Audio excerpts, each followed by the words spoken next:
Hello guys, it's me Priyank, and first of all I'm really happy because this is a topic which is not in your college syllabus or school syllabus. You are here because you want to learn ethical hacking and penetration testing. So this is an advanced part of ethical hacking and penetration testing. Besides that, in case you know the basics of ethical hacking and penetration testing, you can move on to this course, because in this course I'll be teaching you languages. So there are people who don't know where to start, how to start programming, how to start coding, and this is the course for you. What we'll do is we'll first learn Python 2 and then move on to Python 3 for people who are not into programming. Don't worry, I'll start from the basics and then we'll move on to some advanced concepts which are linked to ethical hacking and Python. So we'll be developing some tools which will help us to actually penetrate, remotely hack into systems. We'll develop some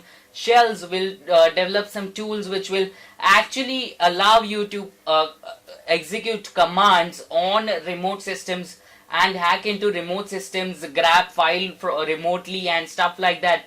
So you will be actually able to grab files from your system, and you can actually send files from your system. So what we'll do is we'll basically create a tool which will actually allow you to remotely grab files, execute commands and stuff like that. So we'll take a deep look, a jump into the ethical hacking stream, penetration testing deep look.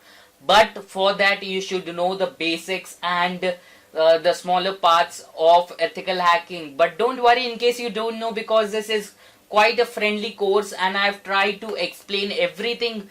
Even though that you have some questions, you can ask them down in the question and answer section, because I regularly answer all the questions and our instructors are available 24/7 to answer your question. So again, it's me Priyangada. I hope you will take this course. All the best. Happy learning.